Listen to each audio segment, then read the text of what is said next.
I am reacting to woman realizes her online date K-worded her husband. Ugh, that is so sad and disheartening. Now we're going to watch a longer video. This is the woman realizes her online date killed her husband. Y'all, the children, like, people, this is just sad.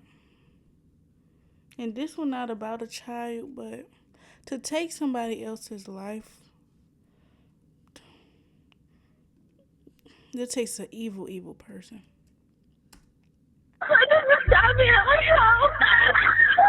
Please don't do this to me. We were playing on the Ouija board, and he was talking about how he wants to summon a demon into the house. Hold on. It's too late at night to be talking about summoning any demons. Can we not summon demons, please? Like, listen, I can watch a lot of stuff. But why are we talking about summoning demons? I'm not fucking with that one. Please switch. That was the scariest thing I ever saw. When dispatchers in Spokane, Washington answer a 911 call, an urgent cry for help is followed by chaos and screaming on the other end of the line. Police respond to a scene where a man lies naked and stabbed. A woman stands soaked in his blood, and a third person has vanished, leaving behind a trail of questions and the fractured remains of a night gone horribly wrong. The following is based on official police records, and the footage has never been seen before until now. It's just before 6 a.m. on August 13th, 2020, when the call comes in. 911, what are you reporting?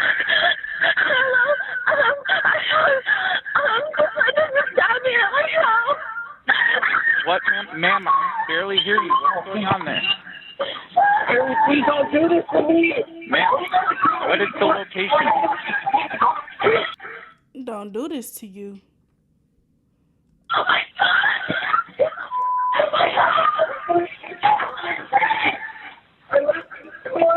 Hello, Oh, no. sir. Oh no. Ma'am. Hello, is anyone there? Yes, ma'am. This is 911. Where are you at right now? Please, he was stabbed multiple times. He's not breathing well. Oh my And the goodness. correctional officer, I can hear his breath through the wounds. And then the other man talk about some I love you. Man, hell nah. Absolutely not. What the Oh, Oh, Just relax, please, Anthony. I have you. You're okay. Ma'am, you're with him right now? Okay. Yes, I'm covering his wounds Where's right the now. person that stabbed him? He's trying to run away. He ran away? Yes. Please don't. Please hurry. He's not doing well. I love you. Haley. Haley, do you know who did this? His name is Edward Martinez. Edward Martinez. And is it your boyfriend that stabbed? My boyfriend stabbed my ex-husband. He can hardly breathe. Okay. I really need medical assistance. Yeah, no, we're getting there, okay? The assailant, 19-year-old Edward Eddie Martinez, has already fled on foot. Officers arrive to find the neighborhood quiet, one pausing on the sidewalk to question nearby residents. You guys see anybody take off from here?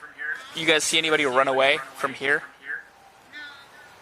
Although officers don't yet realize the horrific scene waiting just inside the house, they're about to witness it. I ain't gonna lie. It's too dark for this. I'm already a little scared. Sorry. I don't want to keep pausing, but Firsthand. Still on the phone with Haley, the dispatcher attempts to get more information to help guide them to the residence. What color is your house? The house that you're at. Come on. Help me, Haley. Haley. Haley, come out. Haley, come out front and make yourself known to officers. You can, because the sooner you come out, the sooner we can help him.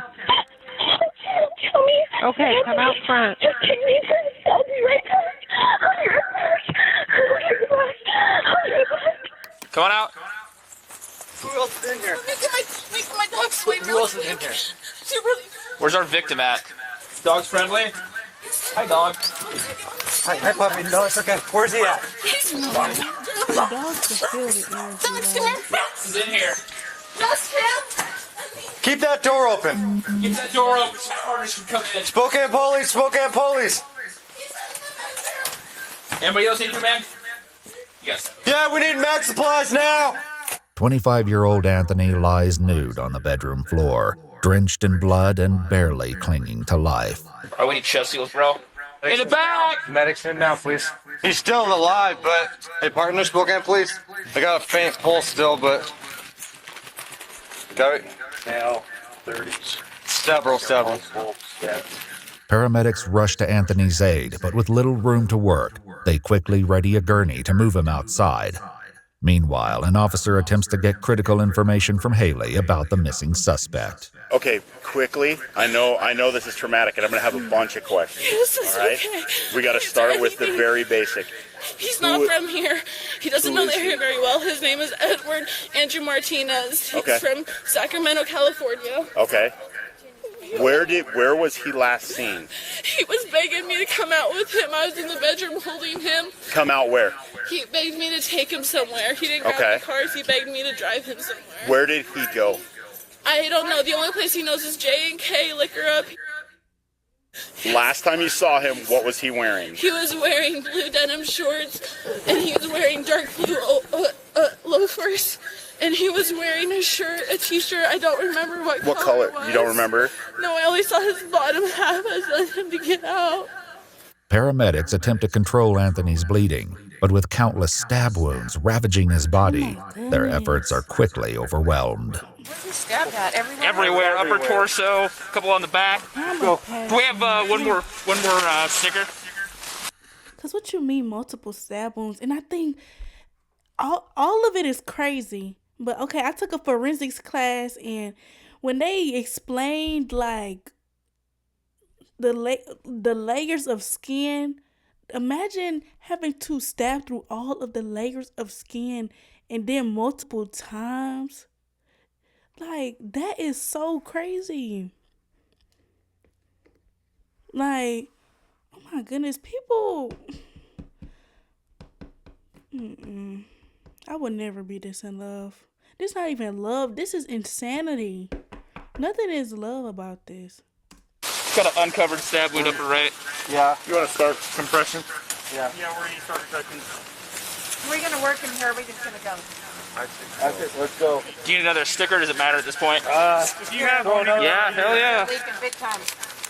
we're gonna use one. You just want to leave us with every sticker you got. That'd be great.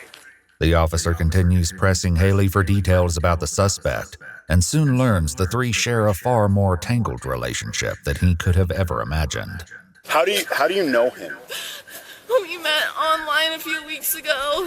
Were you guys in a dating relationship or something? Yeah, we were talking online for like a week or two, and I went down to California and picked him up. Okay. Y'all were talking for a week or two, and then you went to California to pick him up?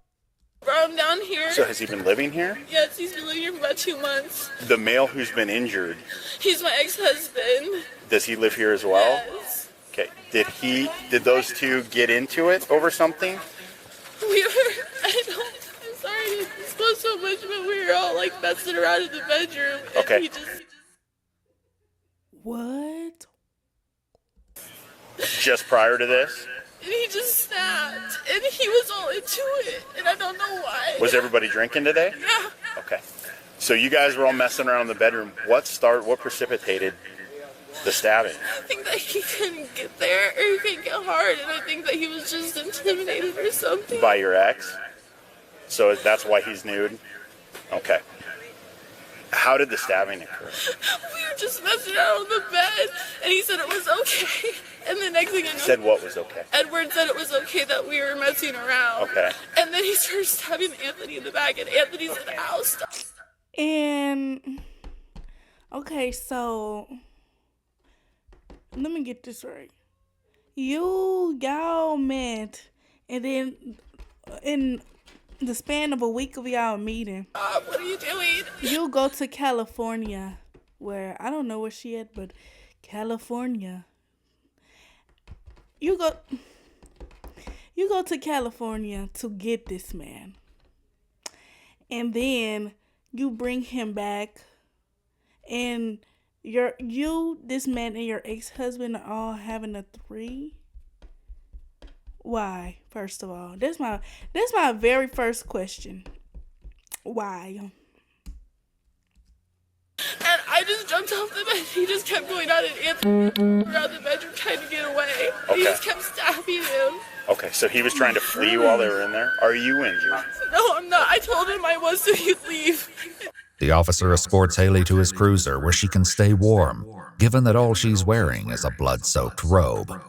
The front seat affords her a clear view of paramedics fighting to save Anthony. It's okay. So he's got a pulse. He's all right. Okay?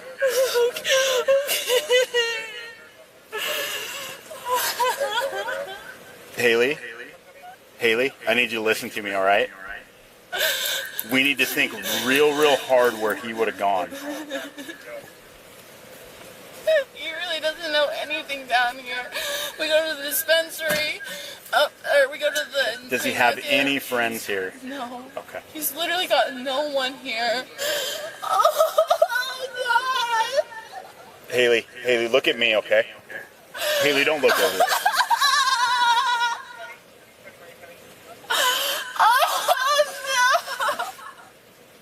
Anthony is loaded into the ambulance, which makes its way to a nearby hospital. He didn't deserve this. Okay.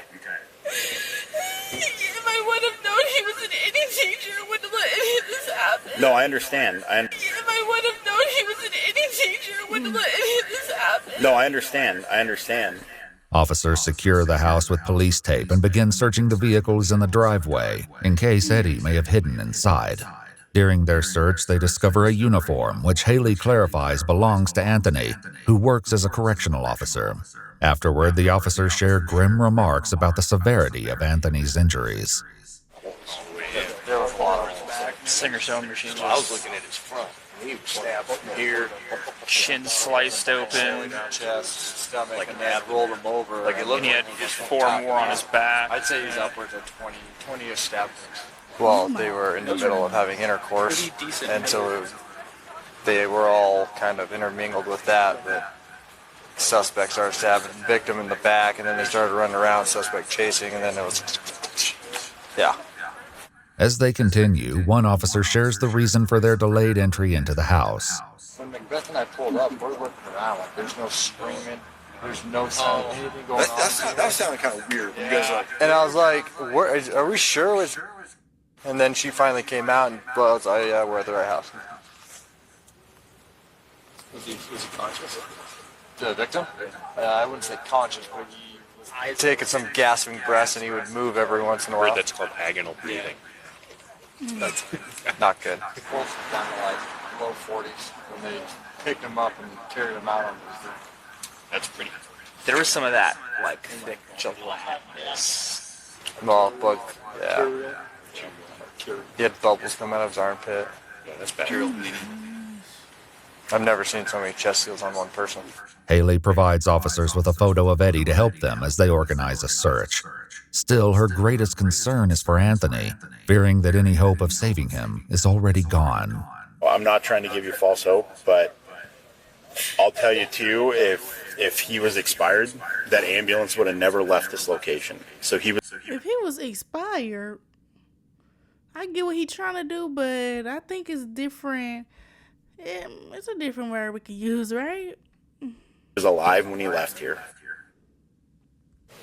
I feel so incredibly guilty. I don't even have a stab wound. Like, I didn't even protect him, you know?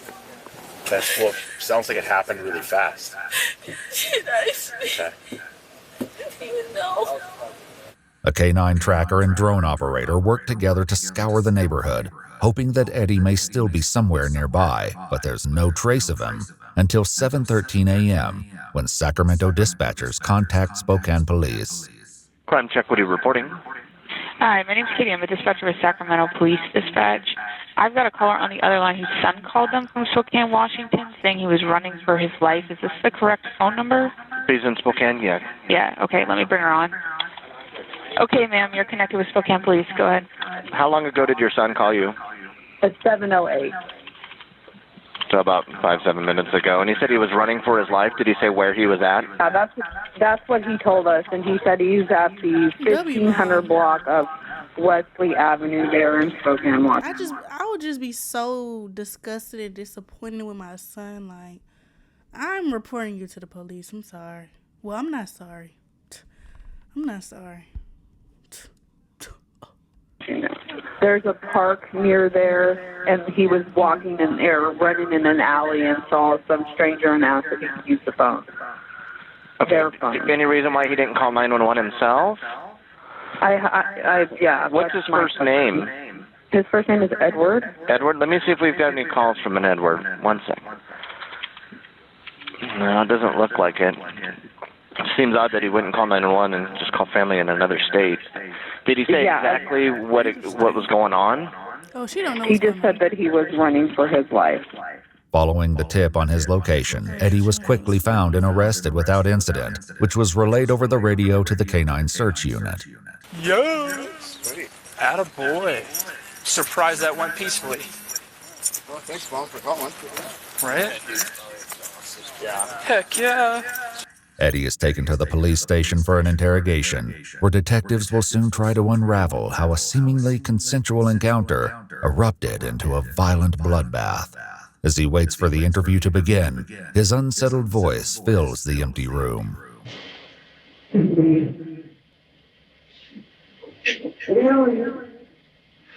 I just want to see you. Oh, hell no. And she's still working, not me. Doesn't mean I should take his life. He's tired of being a landlord. Tired of it. It's worth. Hey, Eddie? Edward? When do you prefer to go back? Eddie. Eddie? My name is Brian Sesnick. I'm a detective at the police department. Detective Doug Strosall. Did I tell you this room is recorded? Audio and video recorded? Obviously, it's a police station. Just too my crazy empty thoughts. Well, the reason I'm here is obviously that I know what happened. That's my job. My hope is that I can just talk to you and tell me whatever you want. I'm just here to get facts. The detective reads and explains his Miranda rights before continuing. With these rights in mind, do you wish to answer my questions? Is it alright if I have a lawyer present? You would like a lawyer? Yes. It is. Though it seems the interview is over before it begins, what the detective shares next changes everything. So what's going to happen? We're going to have someone come in here. We're seeking a search warrant to get photographs, buccal swabs, which is your DNA. They'll be in here. When that's done, you're going to be booked into jail. You're going to be charged with first-degree murder. Okay? He's dead. He is dead. You killed him. Oh my goodness. If you change your mind and decide you want to talk to me about this, you can always send a kite. Yeah, I don't need a lawyer. Forget that. I know what I did, and I'm not going to deny it. Eddie has read his rights once more before questioning begins. So before we go into everything, I just want to ask, why did you say you wanted an attorney and then decide to talk? Is it because you didn't think he was dead? I mean, like... No, it's just... I don't know, thinking too much about it. Thinking too much about it. I've been thinking about too much lately, and I get it. What's going on with your life? I just been off a lot, and I'm like just not doing the right thing, and it took me over mentally, and thought I was going crazy. You sound... Literally thought that there's like someone else in my head. Like I'm not the only one in my head. Might need testing because I don't know. Do you have a counselor? No. Right. What are the tattoos? Oh, that's a tree of life. What about the K on your finger? My girlfriend's got a matching Q. Oh, okay. Does it mean anything, or is it just because we're together? Just because you're together. But Well, why, probably not Ken? more, but yeah. Eddie explains he first met Haley on the dating app Badoo. I guess I was the first one to like her on the profile, and she matched with me, and from there, we just clicked. Like, Man, I don't want no man from no dating app. Instagram included. If we follow each other on Instagram and we ain't never seen each other in real life and you try to fuck with me, the answer is no, my nigga. Absolutely not, actually. Nah, because Instagram a dating app and all these other dating apps, like, I'd actually rather not. it just felt so natural talking to her, and you know, I was at a point in time where I just couldn't trust anybody around me. Even people that I loved sometimes I just thought were shifty, and I don't know. I've just been seeing things in early way. He tells the detective He sound like everybody who posts on Instagram ever. Yeah, everybody around me fake man.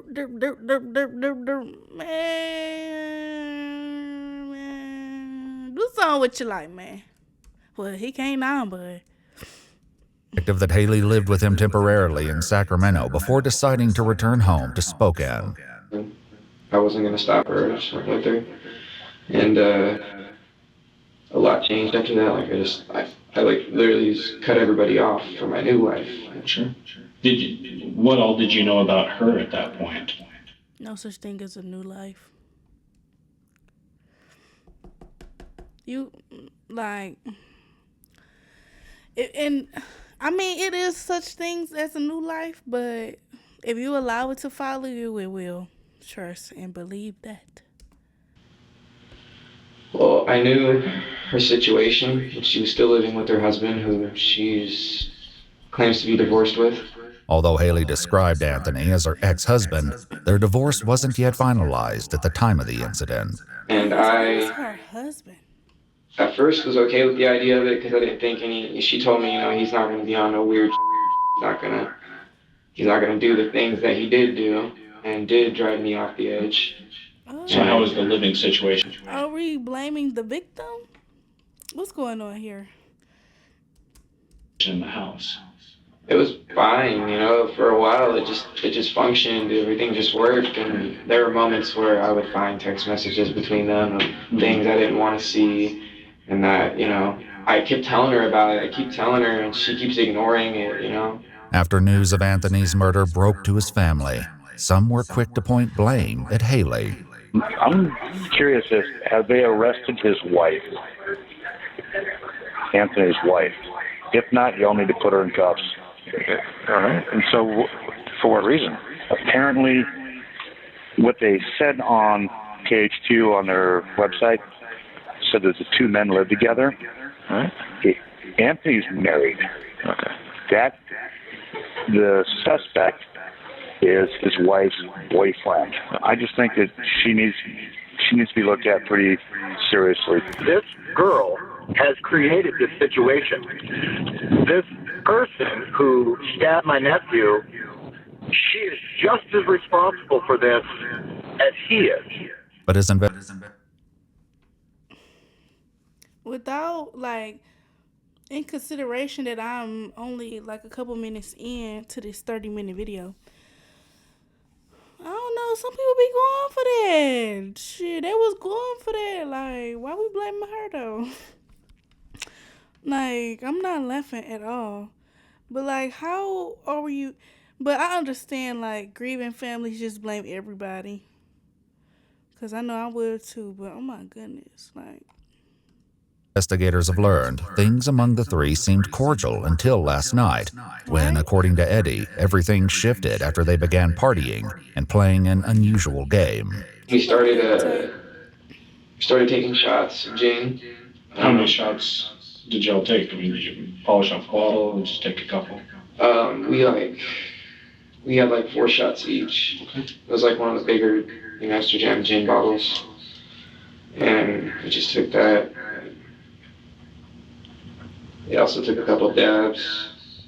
Dabs, was right? overly loaded. Well, you tell me, just so we're on the same page. It's like a THC wax and they get it really hot and inhale it.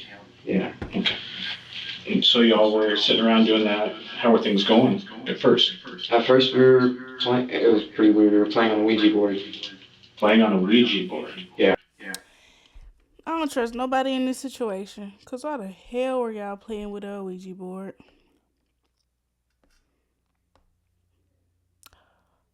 What? What the fuck?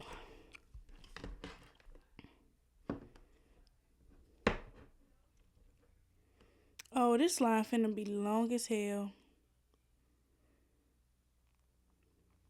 Yeah, okay, so I'm gonna hit y'all with an ad. Well, not an ad, but just an update. I go to Instagram or whatever the case may be, and Kai posted that he doing in-person applications for Streamer University in New York City, LA, and Atlanta.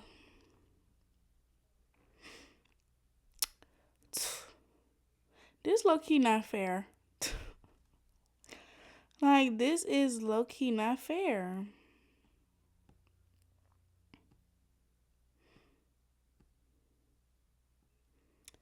He finna have way more, what's it called? Way more applications than last time.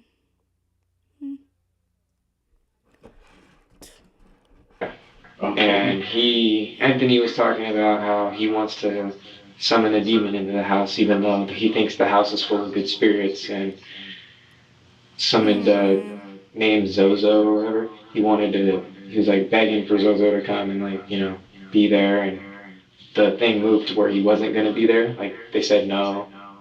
And they all scaring me, if you ask me. I asked it a couple things and got some interesting answers. After attempting a demonic summoning through the Ouija board, they turned on some music, and sometime after midnight, Eddie says that Haley came to him with a proposition.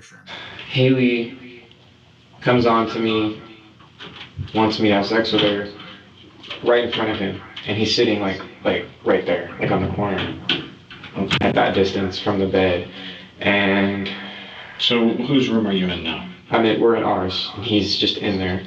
However, Eddie's version of what happened doesn't quite align with what Haley told an officer at the crime scene. I don't know, like, he just got too up tonight and just lost it or what. And he wasn't doing anything besides smoking weed and drinking gin? No. Okay. And it was their plan. Like, I went in on it, because I didn't even, So, do he and Anthony get along? Yeah. Is their plan to have this sexual encounter with all of you? Yeah. Okay. I was really drunk, so I couldn't work anything up for some reason. I get that drunk sometimes. I can't. My body just goes numb. And I have a So you couldn't get hard? Yeah, basically. Okay.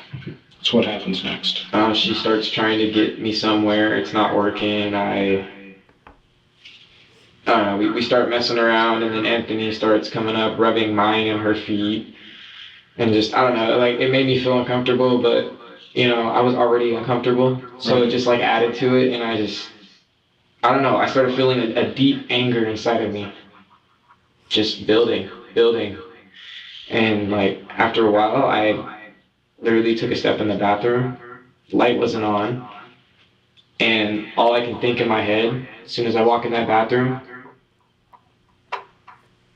is like literally I went to find a knife and then lost it.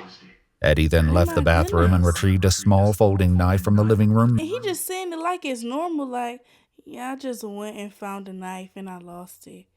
Like, what? Mantle above the fireplace.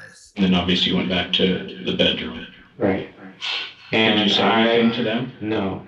I actually kind of did this pretty sneaky. And that's what I feel bad about, is I was pretty sadistic about it. I took the knife and I literally hid it between my ass cheeks. So no one would see me walking in. You were completely naked at this point? Yeah. Okay. And sure enough, when I sat down, I moved it to where I could easily grab it. And then I said, well, since you guys are doing this right here, you might as well change the view, And I got him to turn around where Anthony's back was facing me. So how were they when you walked in? They were facing me on the bed. And when I was sitting like this on the bed, when I laid down and hid the knife. And then I picked up my phone and not my phone. I picked up her phone because they said turn a light on, and I turned the light on and used that as a distraction. The light on the phone? Mm-hmm. And I just did what I never thought I would do, ever. It was when I came back in the room taking a piss, and I see him now giving telling me to join in, knowing that I'm not going to. How we know that? Y'all done signed up for some Ricky shit up until this point. I personally wouldn't know nothing. Everybody sounded like they was on the same time to me. So. And I don't know what it was, but just seeing that and thinking about like just everything else adding up, I felt like nothing mattered. And like literally, I said, F it. And I feel bad about it now. Like, I feel remorse now. I genuinely miss Anthony because he was an alright friend. I don't know what drove me to take his life. I couldn't stop. Because I used to go hunting, so I know the feeling of taking life. I used like whenever we get a deer, the dog would go fetch it, and it wasn't quite dead, and then you shoot it with a shotgun, brings it back. I had to snap the necks of them, and that actually gave me a rush. It was pretty gnarly. I haven't gone hunting in so long. Did this give you a rush while you were doing it? It was like very short-lived because when I stabbed Kate, this nigga crazy. I literally, like, I had no idea. I just lost control and I gained it all back. That's when it was too late. At the scene, Haley described what happened just as Eddie began his vicious assault on Anthony. And he was telling Aaron, then he was telling Eddie to stop, that he was hurt, that he's really hurt. And how many times do you think he stabbed him? Oh God, so much, probably. Before I thought he was like punching him out first. It was probably 15, 16 times between the back and the chest. I could literally hear each of the holes like gasping for breath in his lungs. Like, oh my God. How big is the knife? Probably about 4 inches. It was a utility silver knife. It was kind of boxy. Was it like a 4-inch long blade? Yeah. The folding utility knife was recovered at the crime scene, its blade and handle stained with Anthony's blood. Did you say anything to him? No. Well, I think I said some words out of fury, but it wasn't any like rational words. It was probably just anger. What did he say? First thing he said was, "Please stop. We can talk about this." What about Haley? What was she doing? She just kept saying, "You're scaring me. You're scaring me." It's just like a light switch. Okay. That was the scariest thing I ever saw. Okay. He pinned me on the bed. He said, "You're gonna go. We're gonna go." I'm like, "No, why If would you do that?" say that again. He pinned me on the bed and said, "We're gonna go," and I said, "No." The 911 call captured Eddie's desperate plea alongside Haley's frantic response.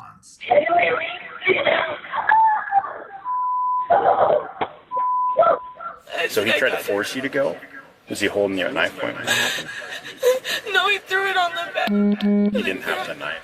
No, he threw it on the bed. He said he can't do this to me, and I said I got to, and I jumped down off the bed, away from his grasp, and started grabbing Anthony, and he started getting dressed.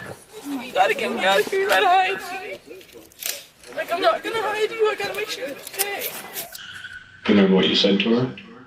Yeah. Think. What'd you say? I said something along the lines of, "You have to help me. I can't go to jail." Well, baby, you going to jail. Did she agree to help you? No. I knew she wasn't going to. Was Haley a part of this at all? No. I think she knew it was up, though. At what point? Well, she told me I sometimes have these like swings, mood swings, not really mood swings, but like just episodes where I'll like, I just shift, it's like psychologically just shift, and I'm just like, that's the me that doesn't give a, kind of thing. And she can tell like when I'm being sadistic, just in like the way I talk and the things that I say as opposed to how I normally talk. And she knew, because I was hinting at it, but I wasn't like being direct with her. I was kind of like smiling and laughing at her in a really f***ed up way, and like at that point I had just lost all. She said you started doing that before you left the room to go to the bathroom. Oh, that's because I'm not gonna lie, he need to donate his brain to science. I low-key still think we will be more knowledgeable on their crazy shit if Jeffrey Dahmer's, what it was, his dad had agreed to donate his brain to science. Like, I think about that all the time. Well, not all the time, but every time situations like this happen, because what can drive you to do these weird and crazy and disgusting things? Like, I think I was thinking about it at that time. You were thinking that you were going to go get a knife? Mm-hmm. That was before you went pee, though. Yeah. In the story you just told. No, that's not. She said they were there. You had a look. Yeah. And then when they started having sex when I came back, that's when I got the knife and then made another trip. I actually don't remember it fully and in like all the right sequence, so I'm not lying, I'm just like... No. You said you started thinking about it and you got that look, and that's when she knew. And she said that you had a weird look before you ever even went to the bathroom. And so I'm just wondering if, when you're in the room before you went to the bathroom, if you started thinking about this. Or if it was really when you came back from the bathroom and... I think I started in the room. I was thinking about it. Now I'm like thinking all the way back.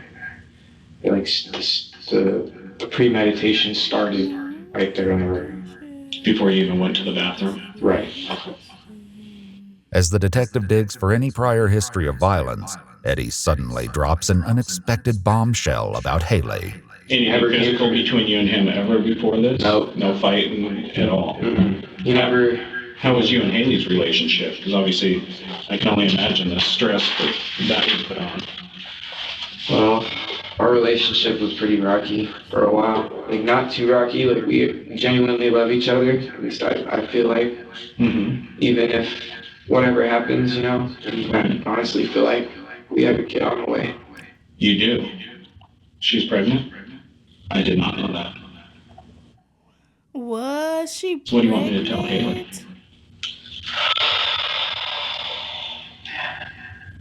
It's just a lot. Is it possible if I can write her down a letter or something? Absolutely. I'd rather just do that. Once Eddie is left alone, he will soon resume talking to himself, spilling raw and unsettling thoughts into the empty room. Before stepping away to let him write, the detective answers one final urgent question about Eddie's legal fate. Am I doing life? I can't answer that. I can tell you I have been doing this a long time, and with the exception of like third strike cases, I have not had a life case. Really? Yes.